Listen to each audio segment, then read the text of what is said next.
வணக்கம் அன்பர்களே, உங்களை மீண்டும் சந்திப்பதில் பெருமகிழ்ச்சி அடைகிறேன். இந்த புதிய வருட பிறப்பு என்கிற சித்திரை மாத பலனை பார்க்க போகிறோம்.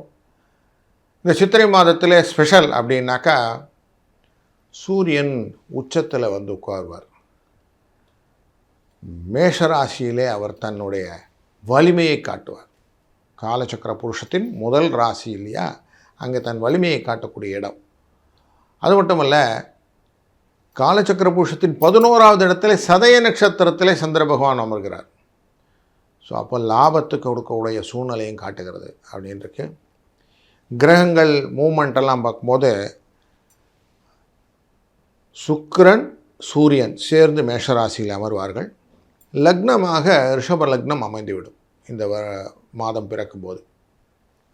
குரு 3ஆம் இடமான மிதுன ராசியிலே அமர்ந்திருப்பார் புனர்பூசம் என்கிற தன்னுடைய சுயசாரத்திலேயே.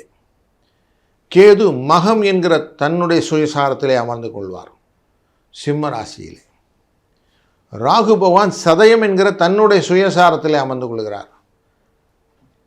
சந்திர பகவானும் சதயம் என்கிற சாரத்திலே வந்து அமர்கிறார். உத்திரட்டாதி என்கிற நட்சத்திரத்தின் கீழே, அந்த சாரத்தின் கீழே சனி பகவான், புதன் மற்றும் செவ்வாய் அமர்ந்து, எல்லாம் ஒரே சனி அப்படின்னு சொல்லுவ மாதிரி மீன ராசியில் இருப்பார்கள். இப்படி ஒரு கூட்டுக்கலவையாக இந்த மாதத்தின் தொடக்கம் இருக்க போகிறது. 19ஆம் தேதி ரிஷப ராசிக்குள்ளே சுக்கிரன் வந்துடுவார். அதுபோல்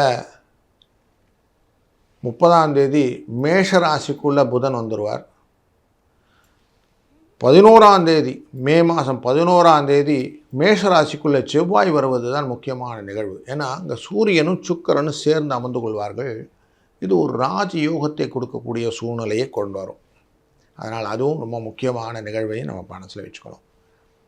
14ஆம் தேதி மிதுன ராசிக்கு சுக்கிரன் சென்று விடுகிறார். அதே 14ஆம் தேதி ரிஷப ராசிக்கு புதன் வந்து விடுவார். ஸோ இப்படி எல்லாரும் கலவையாக இருக்கக்கூடிய இந்த சூழ்நிலையில் நமக்கு ஒரு ராசிக்கும் எப்படி பலன் அப்படிங்கிறத பார்க்க போகிறோம். அது டீட்டெயிலாக ஒரு ராசிக்கும் பொது பலனை டீட்டெயிலாக பார்க்க போகிறோம். அதனால் தவறாமல் அவசியம் பாருங்கள். ரிஷபராசி நண்பர்களே, நிலையான யோசனைகள், ஆனாலும் செயல்படுத்தும் போது நிறைய பயங்கள். இதுதான் உங்களுடைய குணம். எனக்கு எல்லாம் தெரியுங்க, இருந்தாலும் அப்படிங்கிற ஒரு கமா போடுறீங்க பார்த்தீங்களா, அங்கே தான் நீங்கள் நிற்கிறீங்க. பொறுமை இருக்குது, ஆனாலும் ஜெயிக்கிறதுக்கான வழிகளே நிறைய சாய்ஸஸ் இருக்கிறதுனால மிரண்டு போகிறீங்க. முக்கியமாக இந்த மாதம் பிறக்கும் போதே லக்னம் உங்கள் ராசி மேலே தான் விழுகுது. அதனால் என்ன ஓட்டங்கள், எதையான ஜெயிச்சிடணும் அப்படிங்கிற தாக்கங்கள் இதெல்லாம் நிறைய இருக்கும். வேலை இல்லை அப்படிங்கிற ஒன்றும், பணம் இல்லை அப்படிங்கிறதுக்கெல்லாம் கொஞ்சம் மாற்றங்களை கொடுக்கக்கூடியதாக இருக்குது. ஏன்னா 2ஆம் இடத்திலே குரு இருக்கிறார். லாபஸ்தானத்திலே 3 கிரக சேர்க்கைகள் அமர்ந்திருக்கிறார்கள். சனி பகவான், புதன் மற்றும் செவ்வாய் அப்படின்னு உட்கார்றாங்க. இந்த 3 பேருமே பணத்தை கொடுப்பதற்கான வாய்ப்புகளை நிறைய ஏற்படுத்துகிறார். அதுவும் இந்த பஞ்சமஸ்தானத்துக்குரிய இந்த புத பகவான் நீச்சமாக இருந்தாலும் அதை கண்ணில் மறைச்சிருவார். இருக்கிறதே இருக்குது, ஆனால் இல்லைன்ற மாதிரி சொல்ல வச்சுருவார்.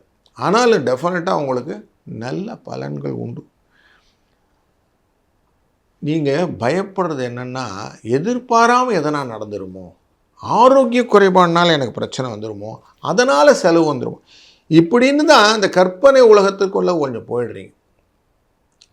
இதுக்கு காரணம் இந்த 10ஆம் இடத்துக்குள்ளார வந்த சந்திர பகவான் மனதில் பயத்தையும் கொடுக்குறார். கேந்திரத்துக்குள்ளே வந்து உட்கார்ந்துருக்கிறார் இல்லைங்களா, சந்தோஷத்தையும் கொடுப்பார். ராகுவுடன் சேர்ந்து இருக்கிறதுனால அந்த பயத்தையும் கொடுப்பார். அதனால் பண விரயங்கள் கொடுக்கறதுக்கான வாய்ப்புகளை ஏற்படுத்துகிறார்னு தெரியுது. ஆனால் குருவின் பார்வை இந்த ராகுவின் மேலே விழுவதனாலே அப்படிலாம் பெருசாக பயப்படாதீங்க, எல்லாம் நல்லாயிடும், கவலைப்படாதீங்க. உலகத்தில் நம்ம நல்லதை நினைத்தால் நல்லது நடக்கும் அப்படிங்கிற எண்ணத்தை மட்டும் கரெக்டாக விதைத்திடுங்க. அப்போ கரெக்டான உங்களுக்கு நல்ல பலன்கள், தீதும் நன்றும் பிறர் தர வாரா அப்படின்னு சொல்லியிருக்கிறாங்க. அதனால் அடுத்தவன் சொல்லி எதுவும் வரப்போகிறதில்ல, அடுத்தவனாலே எங்கேயும் தப்பு இல்லை, நம்ம சரி பண்ணிட்டா சரியாயிடும்னு கிளியராக மைண்ட் செட் வச்சுடுங்க.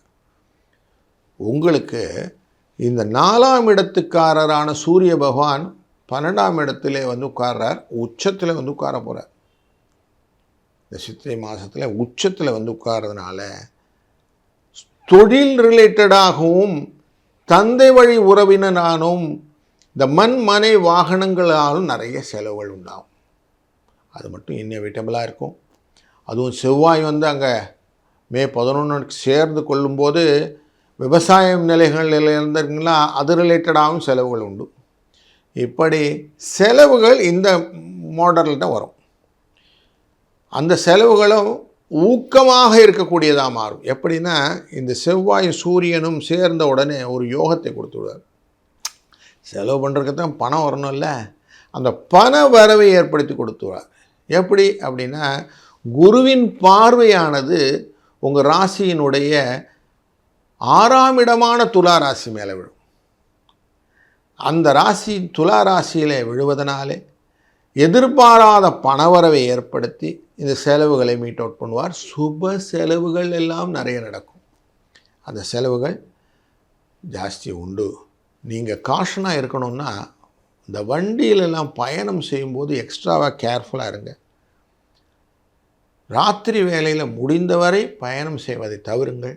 அப்படியே தான் நீங்கள் பண்ணித்தான் ஆகணும்னா யாருன்னா டிரைவர்ஸை போட்டுக்கிட்டு போங்க. பயணங்களிலே கூடுதல் கவனத்துடன் இருங்கள். மனசில் தேவையில்லாத குழப்பத்தோடு நீங்கள் காரியங்கள் செய்யாதீங்க. அதை மட்டும் கரெக்டாக எடுத்துக்கணும்.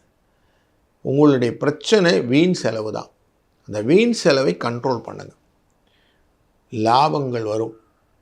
அதுவும் இந்த ஸ்பெக்குலேஷன் அப்படிங்கிற இடத்துல போய் மாட்டிக்கிறீங்க.